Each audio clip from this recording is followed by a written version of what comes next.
Hello everyone and welcome back to Jose Martin Composer's YouTube channel.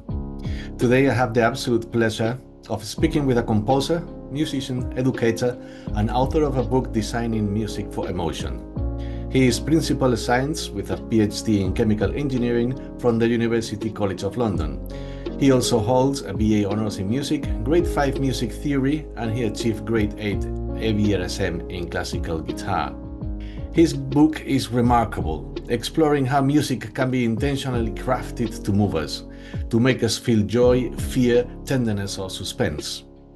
He combines art, psychology and science to uncover why certain sounds touch the soul and how composers can design emotion through melody, harmony and orchestration. In this interview, we will explore his creative journey, his book and his reflection on the emotional power of music. Please stay with us. This is going to be an inspiring human exploration of sound and feelings. So, without further ado, please welcome Carlos Amador. Welcome to my Music Hub. Thank you, Jose, for having me here. It's my pleasure to actually have this interview with you and hope we have a very nice 90 minutes or so. Excellent. So, for those who may not know you yet, would you like to introduce yourself to our friends and audience? Yeah, so I'm Carlos Amador. I'm originally from Spain, from a small city called Salamanca.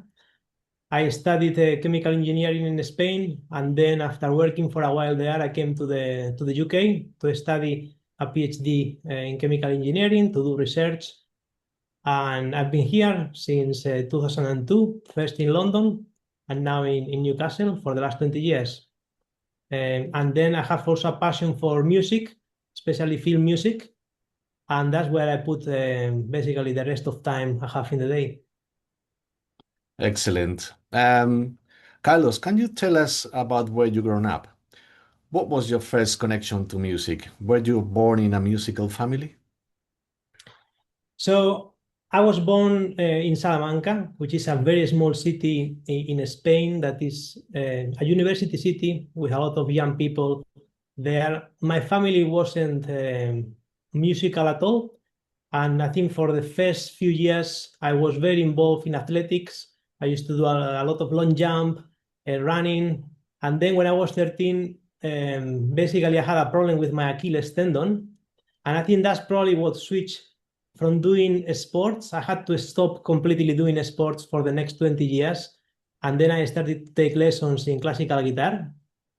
And before that, I always liked to sing. I think that probably comes from my mom, who used to sing at home and all that. And yeah, I think probably after I took lessons in classical guitar, I got very motivated to continue to learn music, and I've been learning since then. Excellent, thank you. So you mentioned that your mother used to sing. So did that influence your path for in music? I think probably the selection of music that I used to listen to. So I started to listen to a lot of folkloric Spanish music and flamenco, just because that's the kind of music that my mother used to listen, or my sister in the 80s in Spain.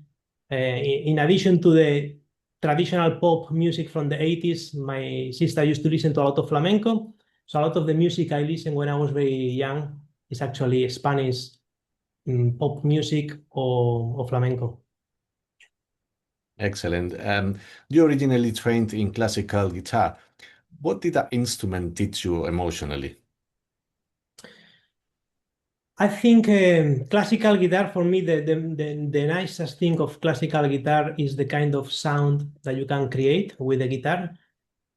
While other instruments are quite limited at how can you produce sound, in the guitar, actually, you can play with where you struck the string, can be close to the sound hole or can be close to the bridge. And then the sound you get is very, very different. And also how you attack the string with the nails also produces very different sounds. And you can generate more or less overtones. So I think the kind of the sound palette you can get from the guitar is probably what attracts me to the guitar the most. And at the same time, in addition to having a lot of control on the phrasing and the melody, you also have access to harmony. It's not as maybe you don't have as much access as when you play the piano, because you can play with two hands a lot of notes in harmonies, but still you can play melody and harmony together. And that brings additional emotional atmosphere and mood through the harmony in combination with the melody. Excellent. Carlos, did your scientific background, PhD in chemical engineering, ever influence your approach to composing? Yes, I think in the same way as when I'm doing technical work in science, I always like to understand why things work or how things work and why they do. And for me, with music, it's pretty much the same. So a lot of people will tend to more just rely on intuition and just trial and error and listening to music. I tend to go first and try to understand music theory and then apply the music theory and start listening to music and see how that music theory relates to what I hear. So I like to rationalize the impact that music has on me and try to understand why I get that impact. So is that more um, rational than emotional in a way?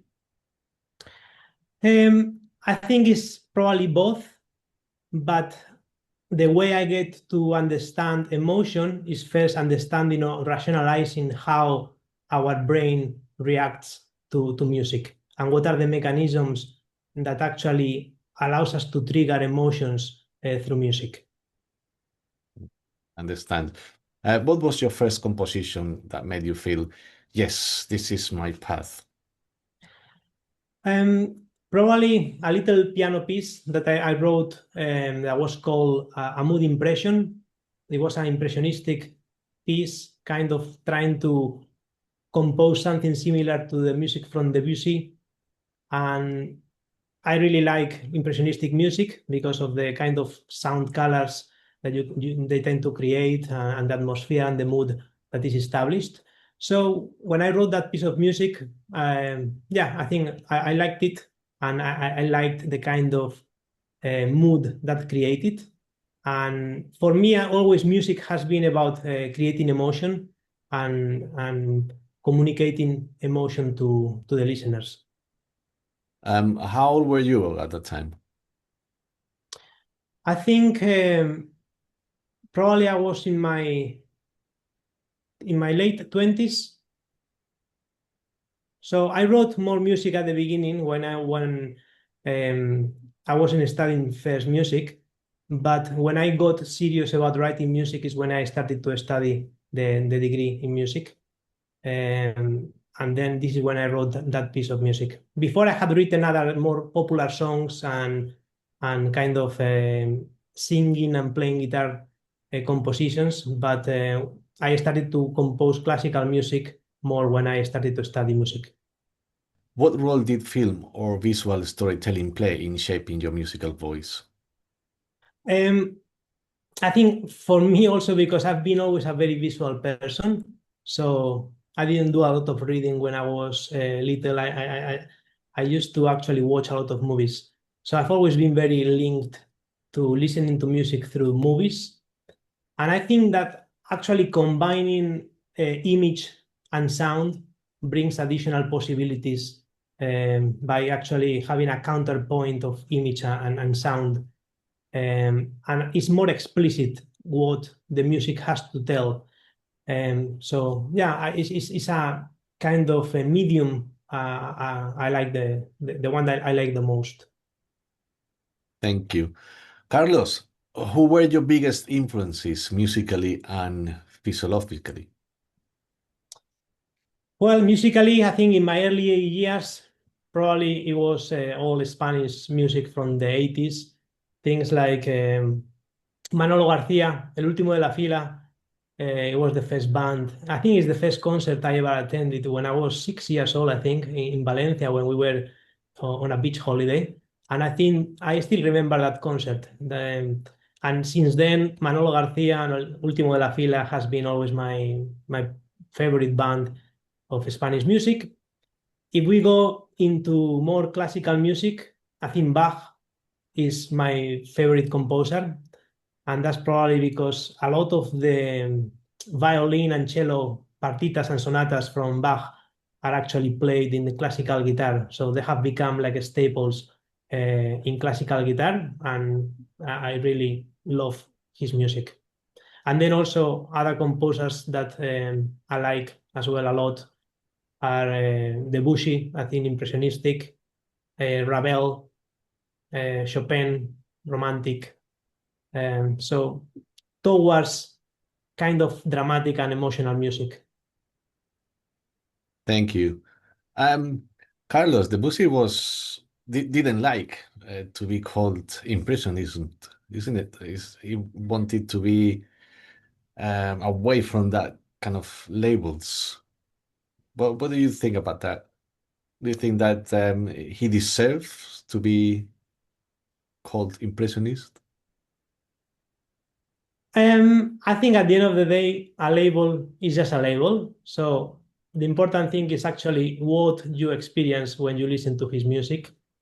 And I think that the music falls within what people has labeled as impressionistic.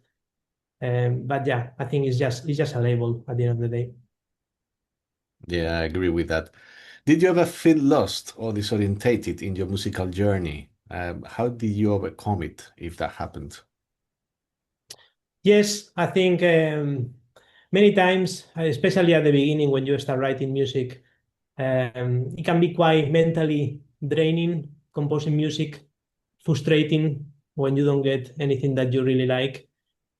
So I think sometimes the best thing probably is to, if you are writing something and you are not very happy with it, I just get completely rid of that and start from scratch again. And just I think it's probably easier to find a good first idea and then build on that than maybe try very hard with something that actually is not going anywhere. Do you keep part of the intentions or part of the ideas and perhaps just recover that ideas for a later time? And perhaps to introduce a new um, concept or a new composition? Yeah, at some point I was writing a lot of melodies, just melodies, very short melodies, motifs, and then actually I came back to some of those to write more extended compositions. So I think that can be also a good practice, just writing a lot of little melodies or harmonic progressions, and then when you find something that you like or that you think that has the harmonic capability to actually be extended into a piece, I think you can take it and go with it. Excellent. Thank you. Carlos, why did you write designing music for emotion? So I think it wasn't something that I decided to write this book one day and just basically spend the next 3 years researching. But as I was going through my journey to learn composition, I just always found myself going back to how can I achieve this kind of emotion? So love emotion or anxiety or surprise emotion. So and then I felt quite lost because basically I had to go and just start searching for scores of people trying to understand, analyze the music, so that I could actually create something that could trigger those kind of emotions. So during my studies in music, most of the essays that we had to do in the course, actually, I dedicated all those essays to look into music and emotion. And I did things like how to write music for horror films. And then basically what I did at the end is that combining all that, I thought that there was enough information to start writing a book. um, I was trying basically to write the book I would like to have had at the beginning of my journey to actually accelerate the journey of learning to write music that is emotional. And to be honest, I couldn't find many books that helped me with that. And I also found gaps in this area within the actual university curricula.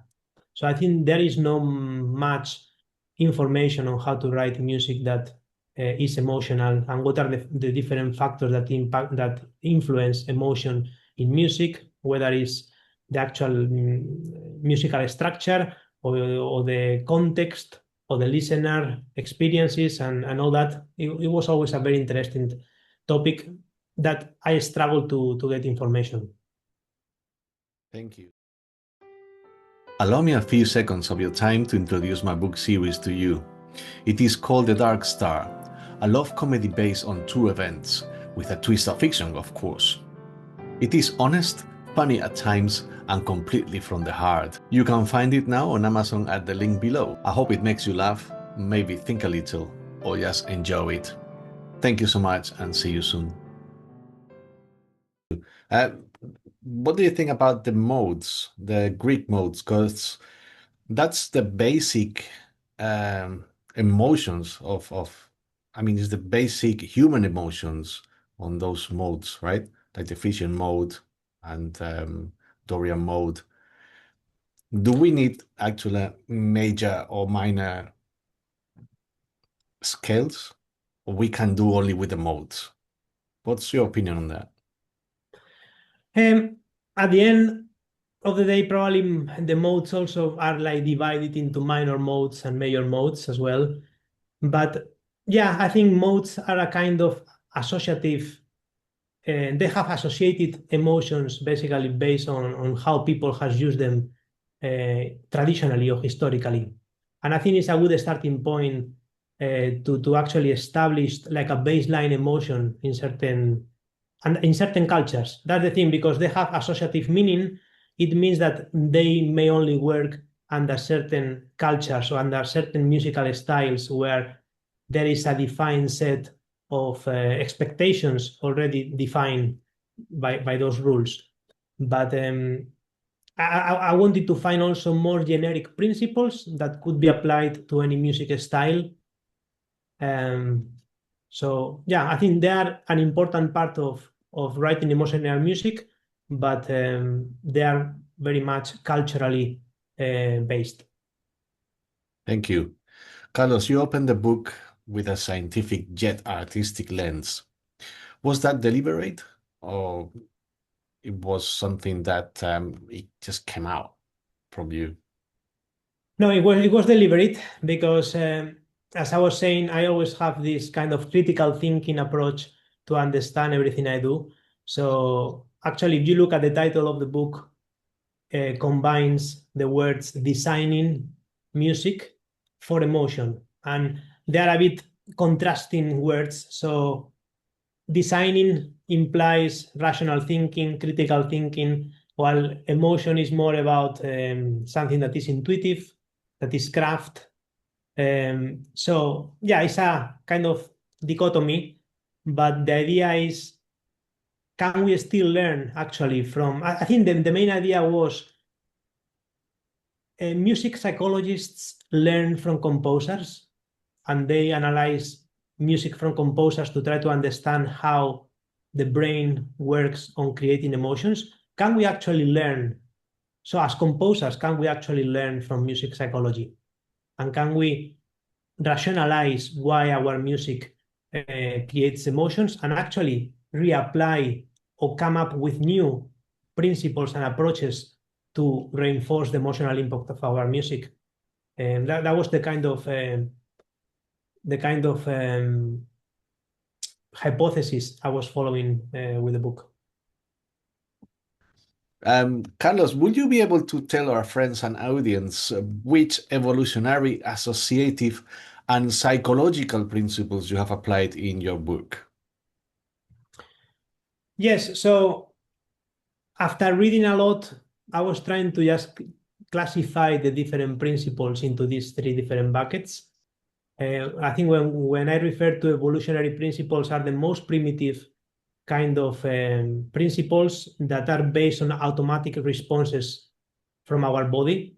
And these ones, the two typical ones that I think Jaslyn mentions in his research is rhythmic entrainment. So our internal body rhythms tend to actually get entrained with external rhythms. And that's the kind, so that's the reason, for example, why if you listen to music that has a beat that is lower than the resting heart rate, it can actually make you feel calm, just because your heart rate will actually entrain with that rhythm, and then you will be calm. So that's the kind of, it's like a natural automatic thing that happens, and those ones are evolutionary or primitive kind of principles. Then you have other set of principles that have to do more with associations, and associations using signs, and these signs can be icons that are natural associations. For example, you could do sounds that imitate the cry for help of a wild animal or something like that, where actually you are imitating the sound that an animal will make when the animal is at risk or is in danger. And that actually will trigger the same kind of fear, because that's something that if you hear that in the world, you will associate that with fear. So associative, that association can be natural, but also can be artificial associations we have created, or cultural associations that we have created. Certain music, for example, that we play at funerals. If you listen now to one of the pieces that would you always listen in a funeral, you automatically relate that music with death, with fear, and with anxiety, and so on. And then the psychological principles have to do more with how we deal with expectations, and how expectations, how basically fulfilling expectations or violating expectations or delaying expectations can actually trigger emotions on us. Even if it's not music, you are expecting something nice to happen to you today, and in the end it didn't happen because somebody forgot to give you a gift that you were expecting for today, then that is going to trigger a kind of negative emotion in you. So the same kind of principles can be applied to music as well. Well, that's really interesting. Let's talk specifically about that technique. How do you design suspense in music? So suspense is like a more confounded or blended emotion that contains elements that are fear, elements of hope as well, anticipation, and tension that builds also anxiety. So if you look at the three different types of principles that we have discussed, in rhythmic entrainment as part of evolutionary elements or principles, you could use a beat in the music that is above the resting heart rate, and that will create a kind of anxiety and uncertainty in the music. Then you also have brain stem reflex, that is another evolutionary principle, and this has to do with things that automatically we reject. And this could be very high levels of dissonance or extreme registers and things like that. So you can include a bit of that. Obviously, you don't want to include very high levels of dissonance or extreme registers if you just want to cause suspense, but you can add a little bit of that, kind of adding elements of instability, things that you are expecting to resolve, and that is going to create a bit of tension and anxiety.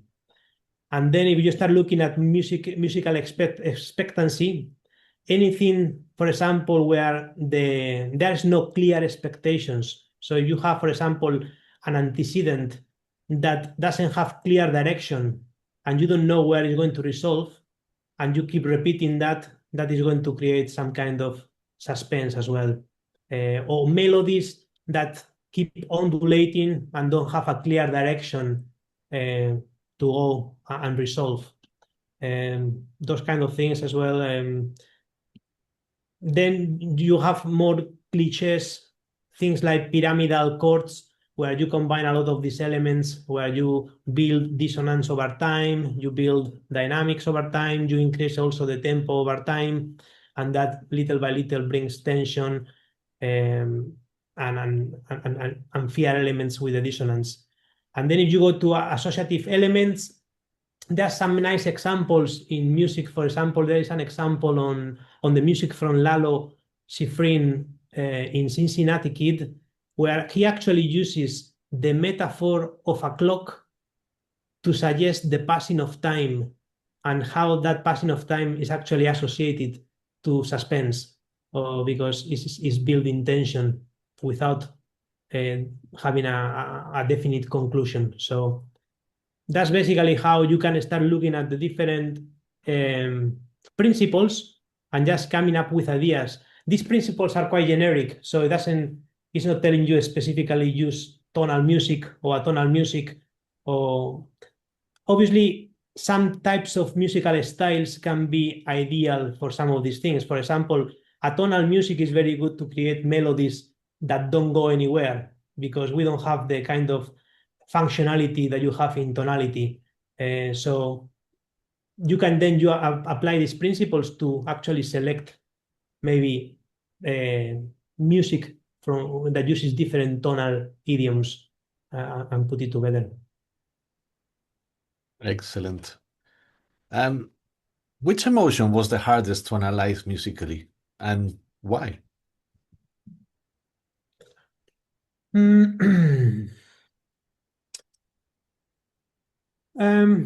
I think probably the most difficult emotions is when you have complex, confounded emotions, because most of the research and most of the things we learn about music and emotion relate to the 5 basic emotions. So things like tenderness or happiness, sadness.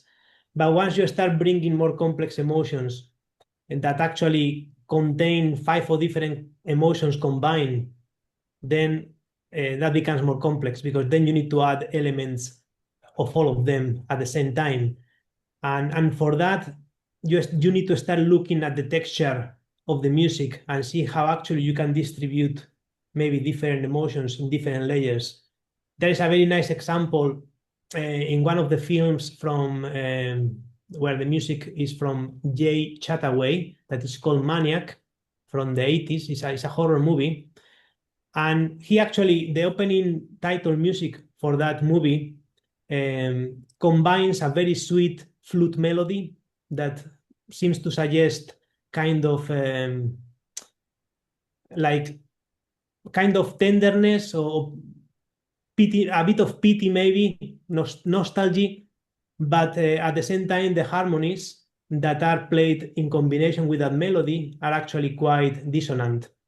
And then basically you are combining now very dissonant harmonies with a very consonant melody, and that brings the kind of more the horror side of the story of the main protagonist, combined with actually the music wants the audience to feel that something is not right, but at the same time you should feel kind of empathy for the main character of the movie. And those kind of things I think become quite complex to analyze and come up with this kind of blends.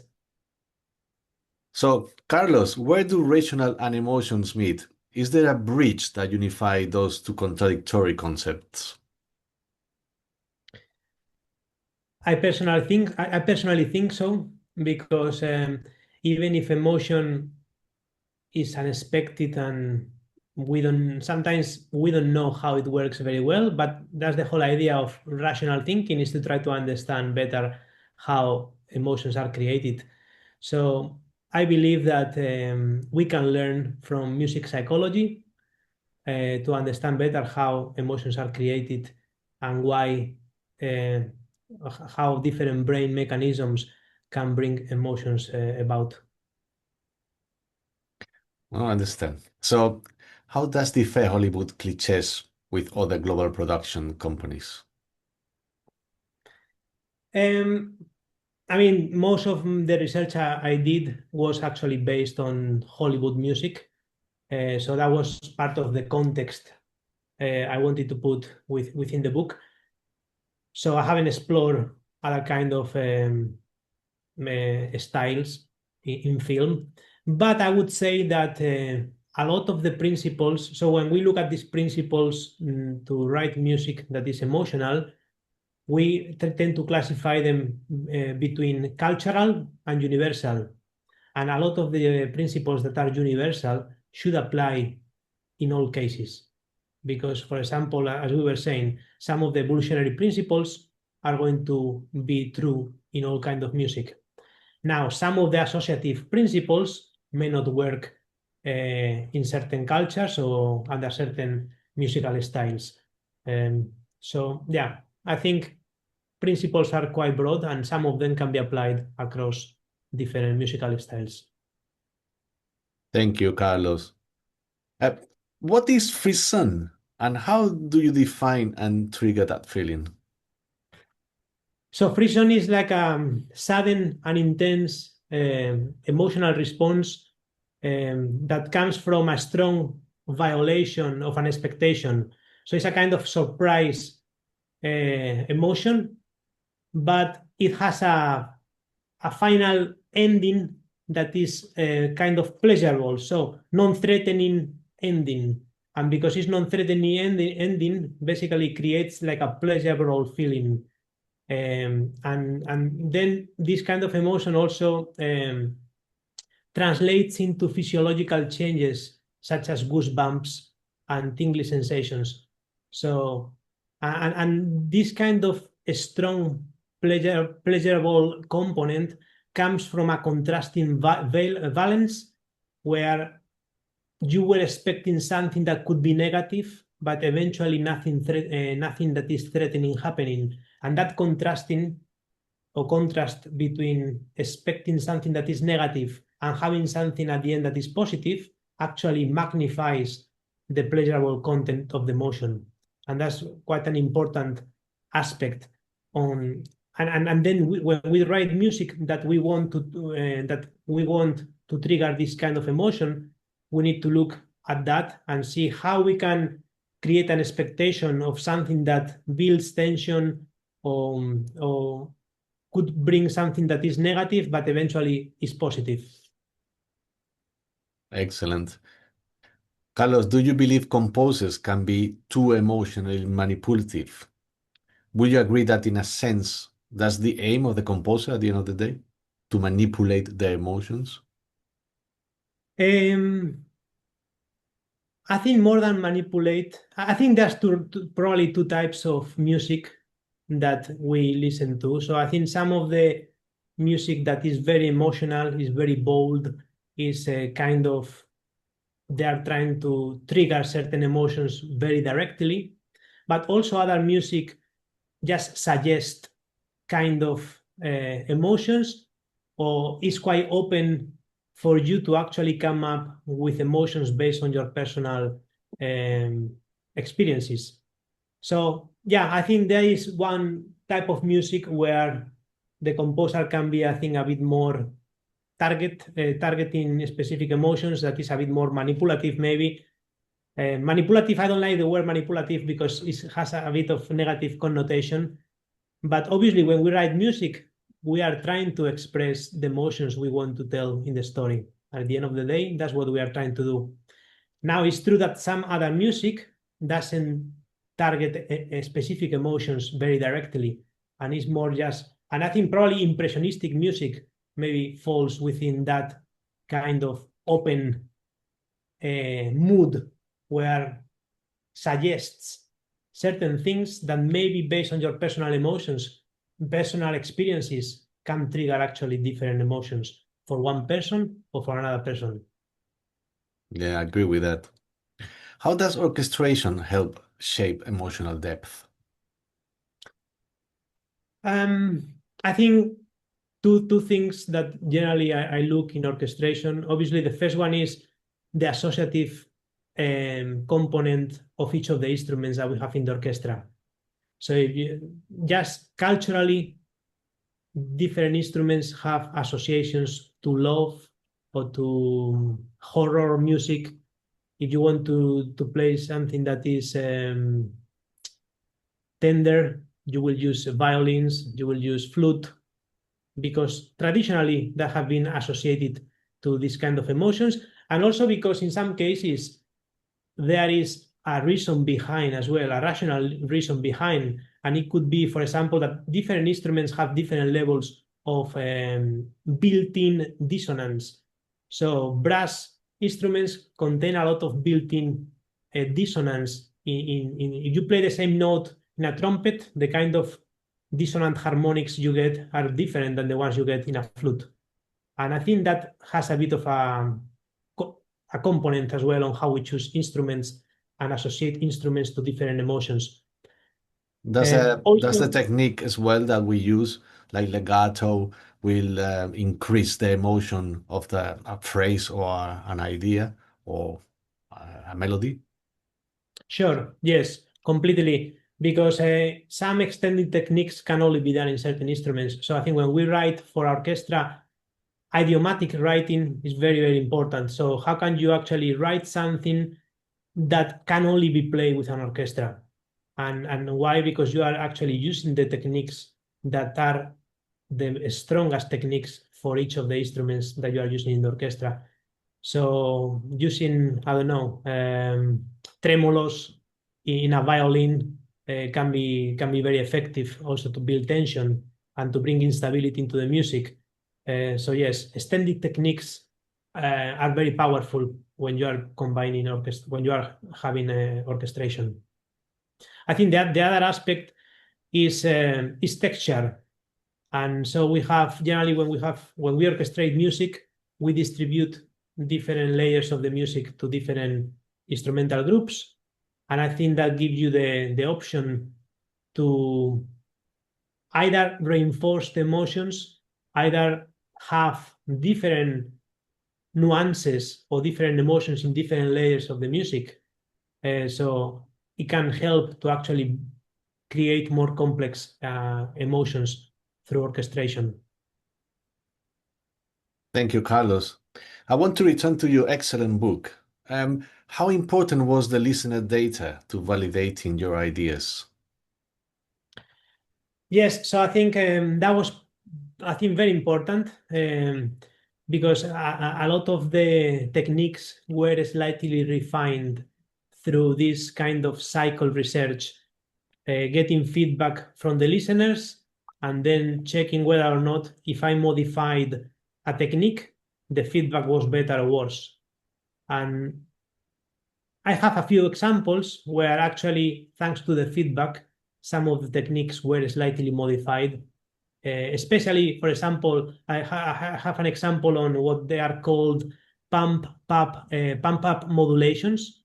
That is basically creating harmonic progressions that are just chords separated by one semitone or by two semitones, and they just follow directionally. So you can go from C to D to E, just one tone, and that basically establishes a direction, and that builds tension and anticipation because you have a direction to follow. Now, that kind of anticipation can be increased if you also include rests between the harmonies, and those rests actually become smaller and smaller as the music progresses.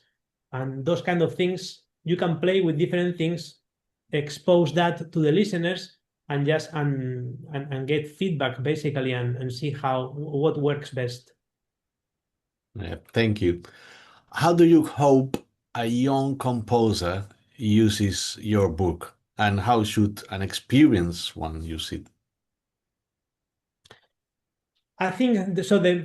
For me, it's more of a reference book that when you get stuck writing music, I think you can go back and double check, for example, how to create suspenseful music or how to create love music. And you get ideas on what principles work for each of the emotions. And I wouldn't recommend to actually copy certain cliches. And I always, when I wrote the book, the most important thing was, can we find actually principles that allows us to create systematic approaches to write emotional music while still maintaining a personal voice? I think that is very important, that these are more principles and no formulas or cliches that are copied from existing music. So I would suggest to use the book in that way, applying principles and then explore how those principles can be applied to your specific musical style or musical approach you follow. Perhaps like guidelines? Guidelines, yes, and also starting points. You can maybe get an idea and develop that idea further, and just get the idea from the book. But these principles are quite open-ended in a way that they are not formulas.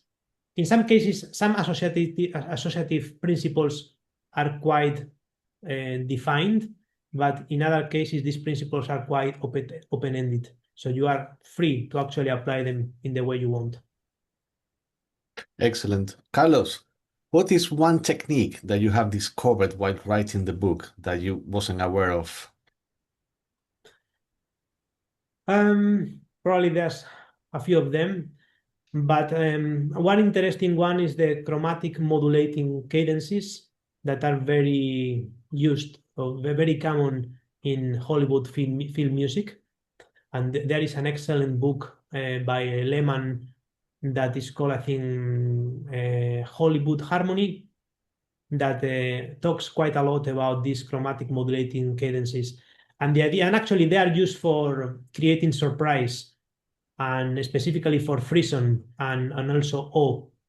And this is basically creating a cadence where you actually modulate and then eventually you resolve the new key where you modulate it.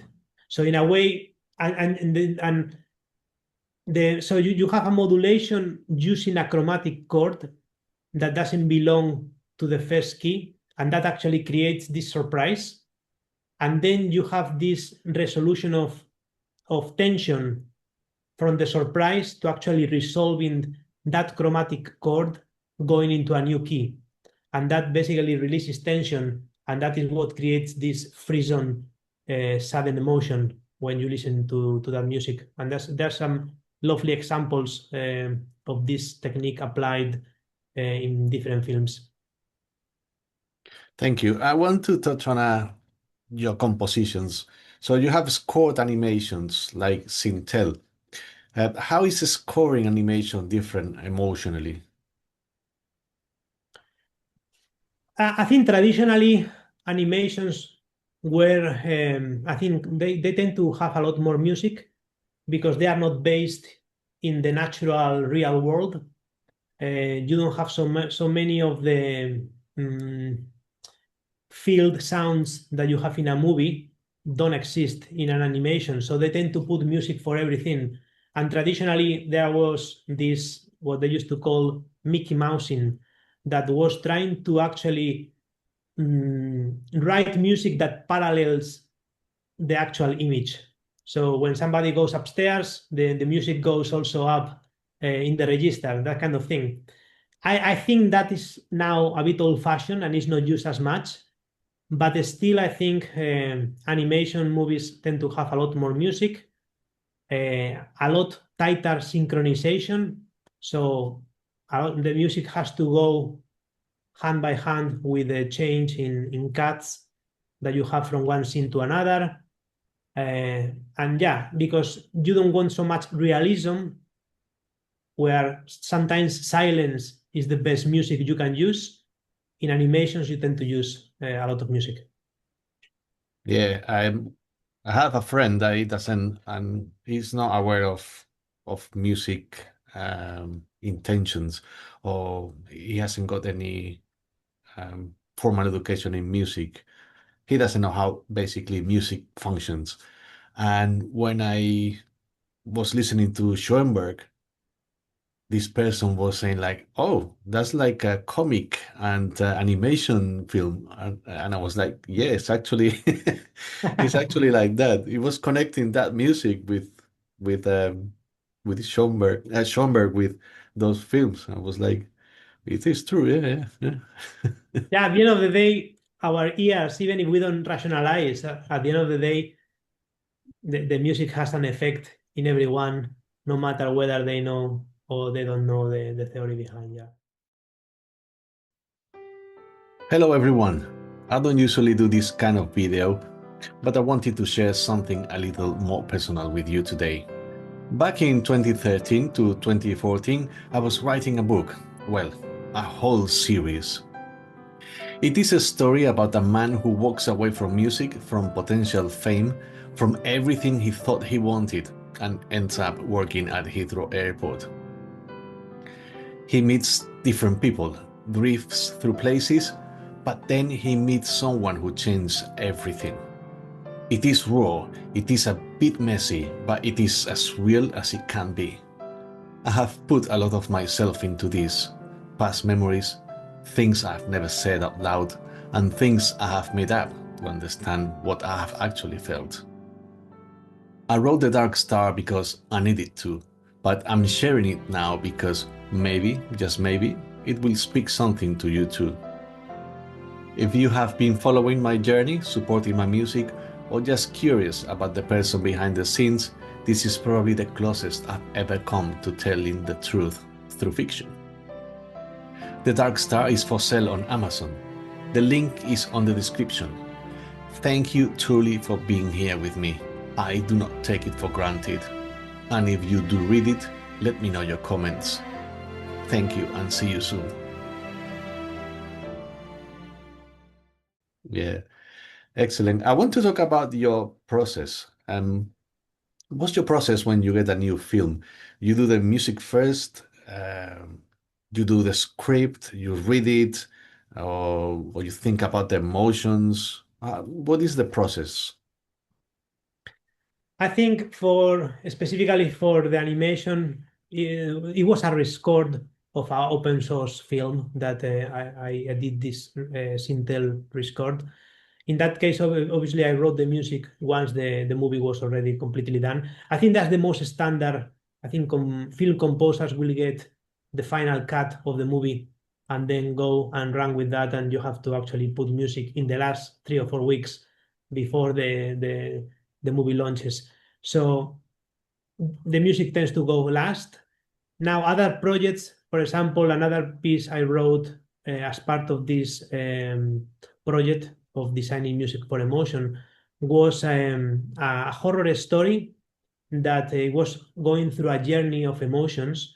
And actually, this was more a collaboration between the writer and myself to first define what is the kind of storyline or emotional storyline that we want to tell the audience. And once we define that kind of storyline or profile, emotional profile, then we had the freedom to actually go away and just write almost any text and write almost any music. And still we could then synchronize them quite closely because we had defined that profile of emotions over time. So that was a different approach that was used specifically for that kind of programmatic music. Thank you. Carlos, sometimes we watch the films and then we are not aware of everything that goes behind the production, like when you're working with a director. So, when you work with a director, what do you do when your emotions or your vision clashes? Is there any adaptation process to create emotional bonds so that you're able to interpret and gain access to their deepest intentions? I think at the end of the day, the director is the one that owns the story. And obviously you are working to satisfy basically or to have the best possible reinforcement of that story. So the director has obviously a very strong input into how the music should accompany the image. But probably the best way is to provide examples of music that you can write for specific scenes, and then let the director decide actually what he prefers, he or she prefers. Is it that quite limiting? I think sometimes having limits or having boundaries can be quite a nice experience because you can set certain limits or boundaries, and then try to see what you are able to do within those boundaries. So it's another nice way of composing as well, putting boundaries to yourself as well. I understand. Carlos, talking about limits, what tools or doors do you use, and how do they help or limit the emotional design? Personally, I don't use a lot. I've been using Logic for basic stuff, but when if you want to go away with once you have written, for example, something in Sibelius, and I tend to write first in Sibelius, just notation music, and then I export it to Logic, and then use some better sounds in Logic to create the final music. Now that can be a very time consuming and slow process. So I don't tend to use a lot that just because of the time consuming that the time that goes into that kind of operation. So I prefer to use just notation and then use the notated music to be played ideally live. And if it's not live, obviously, then you need to do a good mock-up in Adobe. So you write on paper, basically.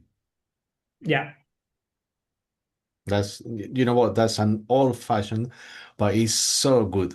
I love to write my my scores in by paper. hand. Yes, yes, I do absolutely love it. Yeah, yeah. Yes, when I started my music studies, that was one of the things that was a struggle to me. So just listening to something in your head, especially if you are listening to complex harmonies and trying to write it down, is a matter of a lot of practice and then basically be able to do it. It takes a long time. But it's so worth it. It's so worth it when you got all the sounds in your head and you are just exploring all those sounds and transposing into a paper. It's quite rewarding. Fully agree. Carlos, what is your opinion on how artificial intelligence can help or hurt the music business and in the creation process? I think for sure it's going to be a huge part of the creation process. I hope that doesn't replace the artist, and it just becomes another tool to accelerate your workflow of composing music. But for sure, I see that some of the simpler jobs on music may even be automated by AI tools. And still, I think there is a question as well on whether or not AI is overhyped. It's not very clear to me whether um, AI can generate feelings or is just going to copy music that has been written before. So every time you actually want to come up with innovations in music, I think this is where still the artist will be um, a unique component of that creative process. Yes, I agree with you. I played a lot with this artificial intelligence, and I must admit that it creates so much emotions, and I'm like, oh my God. And it takes 30 seconds most to create perhaps 5 or 10 minutes of music. I'm talking about orchestral Mhm. music. It's amazing and scary at the same time. Mhm. Mhm. It's very scary because they are talking about 90% of the jobs in industry going away in the next 5 to 10 years. Now, at, we thought that at least we had the arts left to us. So if AI also takes the arts, then what we have left? Very little. So Humanity, perhaps. yes, it will be for sure. It will be a very interesting time the next 5 to 10 years, and I think there's a lot of questions, open questions that are not clear today, at least to me, on what is the extent where AI will go. Yeah, absolutely. Carlos, what does music means to you today? I mean, not professionally, but personally. Has your perspective of music changed after obtaining formal education in music? Um, I think sometimes still I listen to music with a different mind than before, just trying to understand actually why I feel certain way when I listen to different music, and I try to rationalize sometimes the music I listen to. But other times I completely forget about analysis and just enjoy the sound of music, which at the end of the day, that's the main role of music is basically magnifying your experience in the world, bringing people together, um, creating, I think, empathy. I always say that probably music and the arts have done more for humanity and for bringing peace to the world than probably politics. And they have a very, very important role in society. So, yeah, I think listening to music, coming closer to with people, enjoying music, that's pretty much how I see music today. Yes, I agree with you. Thank you. Do you ever feel emotionally drained after writing certain types of music? Yes. Yes, I think composing music, and I suppose any artistic or creative task can be very mentally draining. You put a lot of mental strength into it, and sometimes when you finish a composition, you just want to disconnect from music completely for the next couple of weeks and just have take a break and do something else completely different. So yeah, I think has these two components where when you create something that you feel happy with, then it brings a lot of joy, but at the same time, that effort brings a lot of mental stress. Yeah, I agree with you. How do you handle then when you have a burnout or a creative block? I think for me, it's always switching between hobbies. So I have always a couple of hobbies in the background, and when I finish maybe some compositions, I will just disconnect for 1 week and maybe do some, just play. I maybe play music as well, but I may do some magic, I may do some sports. So different things just to make sure that my mind just moves to a different area, recharges, and then I can come back to music. What kind of films do you like? Um, for me, I like a lot psychological thrillers. That's probably my area. Horror, psychological thrillers, suspenseful movies, mystery, all that kind of stuff. I think depends also on the mood. Depending on the mood you have. Sometimes I like to watch comedies as well. Um, yeah, How about drama? I think it's not my main kind of genre. Have enough drama in my life. No, yeah, I like to have more probably experience things that I'm not going to experience in life. Sometimes it's contradicting that you want to watch a horror movie because you are going to go through negative emotions, but these kind of emotions are kind of non-real emotions in a way, vicarious emotions. And I think they even if they are negative emotions in the real life, they still have a pleasurable component when you know that that emotion is being felt also by somebody else on the screen. So yeah, I tend to go for horror and psychological thrillers. Carlos, what is the deepest emotion you have ever felt just by listening to music? Um, I suppose just goosebumps, crying, chills. I still remember a few things. For example, I remember when Freddie Mercury died, and then I was listening a couple of days after, I was listening to Show Must Go On, and that was really, really like quite impactful. But Yeah, he knew basically that yeah, that was it. Yeah, yeah. he knew he was in his final days, and still he managed to actually record that. So yeah, I think I have experienced the physiological impact of music when you listen, and it's quite amazing the kind of emotions you can feel just through music. Yes, I agree. What keeps you inspired? Um, I think living life, making sure that your life still is not limited to the mundane things. So yeah, making sure that you have nice holidays and visit new places, and that always brings new information to you, and that actually brings new material to compose music, and yeah. If you could whisper something to your younger self starting out in music, what will it be? So don't neglect ear training. I think is one of the most important, or the most important skill in music that is neglected very often.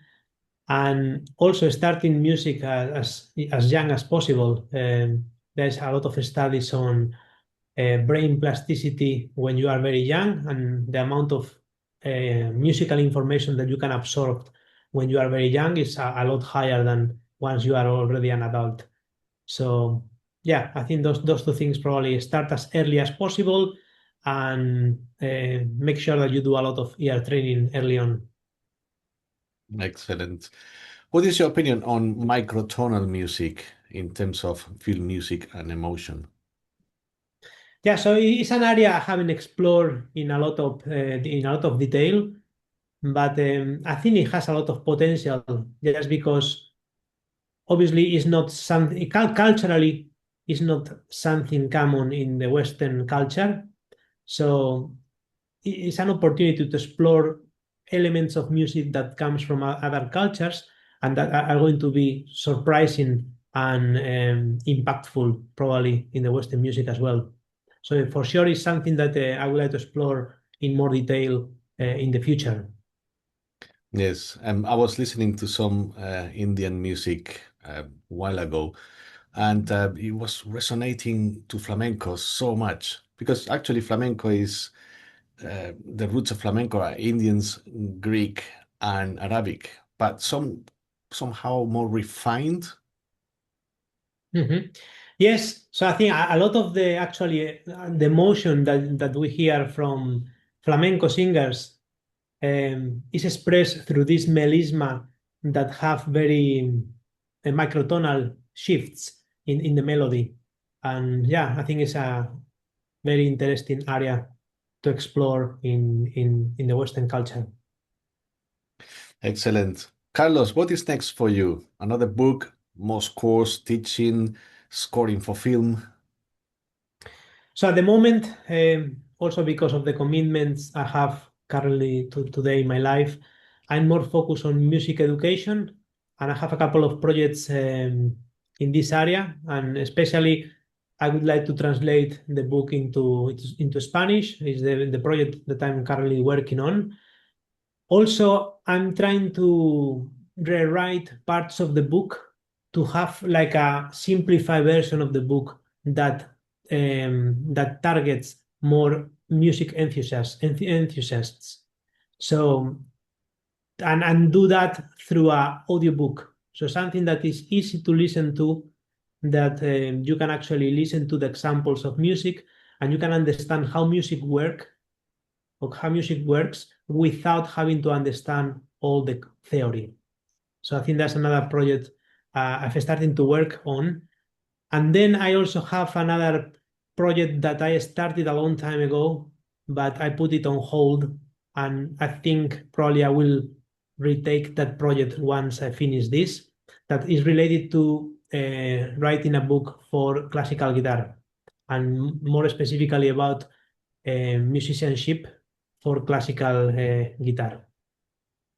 That sounds really, really interesting. So I'm sure that we're gonna look forward uh, for that release.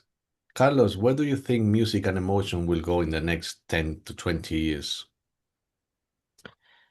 I think it's very difficult to imagine actually what is going to happen because of this uncertainty as well with all this AI world. I personally think that probably there will be more combination of music and image, not only through films, but through interactive, maybe through games as well. There's a huge amount of work now also on game music. And I think that is going to become, I think, stronger in the future with virtual reality.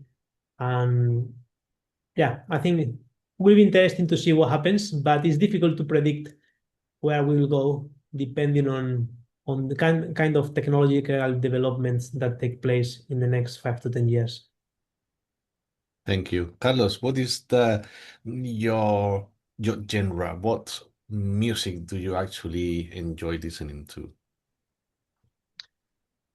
I pretty much listen to all kind of music, but if I had to choose something, probably I like to play classical music in the guitar.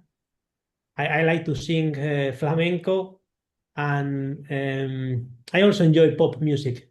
So artists like John Mayer that combine pop music, and they are good guitar players, and they also have nice songs. I also enjoy that, and I'm trying to learn now as well jazz music in the guitar. So yeah, I like to explore all of it, and then let that influence your writing style. Thank you. Carlos, where can our friends and audience find more about you? So actually, I have a little website that is www.carlosamador.co.uk, and there you can actually have a look at the portfolio of works I have. There is also a section on the book where you can also listen to all the audio files and upcoming events and projects that I have as well. Excellent. Finally, if music could do one thing for the world, what should it be? I think that music already does a bit of that, but I think it's bringing cultures together, bringing societies together. I think that's probably where the power of music is.